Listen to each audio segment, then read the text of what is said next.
DEI has DIE'd its Southwest Airlines. It's December 4th, 2024, and these are your headlines. Dallas-based airline Southwest has announced it will end all diversity, equity, and inclusion hiring practices following a federal civil rights complaint filed by America First Legal. In January, AFL filed complaints against three major airlines, Southwest, American, and United, alleging illegal racial and sex discrimination in their hiring and their promotion practices.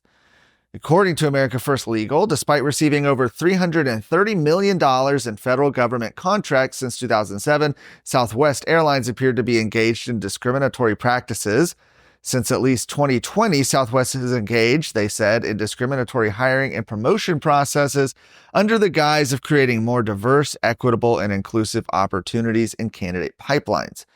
Well, this week, Southwest Airlines acknowledged and agreed to discontinue its DEI practices, including quotas, benchmarks, and hiring preferences, as confirmed by the Department of Labor's Office of Federal Contract Compliance Programs. Will Scalinos, a counsel for America First Legal, said that discrimination on the basis of immutable characteristics is always wrong.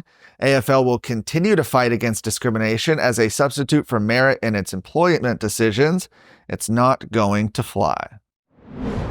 In 2023, the Texas legislature told the Texas Lottery Commission to stop online ticket sales of lottery tickets. Not only has it refused to enforce its directive, but it's also allowing an online company that administers an exclusive lottery in China to sell Texas lottery tickets to Texans and out-of-state gamblers. Jackpot.com. They've been selling lottery tickets online in Texas since last year after the Lottery Commission changed its rules in 2020, which opened the door for online lottery ticket sales. Texas has forbidden the sale of tickets online since the lottery's founding. According to Jackpot's website, Lotto China, which they administer, is a lottery that's exclusive to Jackpot.com. The Chinese government allowing an app to operate in China should raise red flags. The country, famous for its spying, has used gambling apps, specifically sports gambling apps, to venture into crime like financial scams, human trafficking, torture, kidnapping, and murder.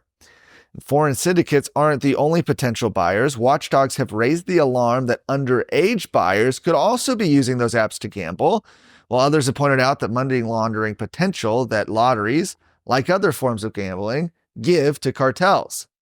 In fact, during its last meeting, the Lottery Commission was put on notice that it had been misleading lawmakers by claiming that the activities of companies like Jackpot.com could not have been contemplated when it modified its rules in 2020.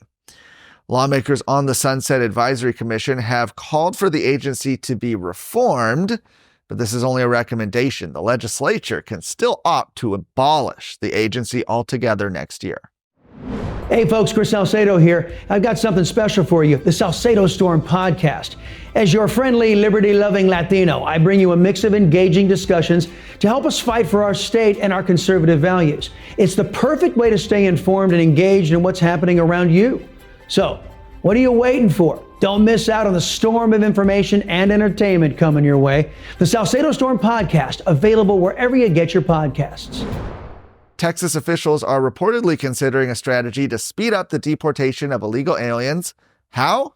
By busing them straight to immigration and customs enforcement holding centers. This proposal suggests that buses should be used to discourage illegal border crossings instead of what we're doing now, which is routing them to sanctuary cities, a Texas government official told the New York Post. President-elect Donald Trump's border czar Tom Homan said he'd be willing to work with Texas to make the plan happen. Buses chartered by Texas would operate out of border cities and transport those illegal aliens to federal deportation centers. Governor Abbott hasn't spoken on this proposal yet and didn't mention it when he was at the border last week, though Tom Homan did say he looks forward to discussing the plan. Since 2022, Governor Abbott has advocated and administered busing illegal aliens away from border towns to lessen the burden on those overwhelmed towns. Governor Abbott recently announced that Texas has bused nearly 120,000 illegal aliens to sanctuary cities. The busing effort transported thousands of illegal aliens to places like Washington, D.C., New York City, Chicago, Philadelphia, Denver, and Los Angeles.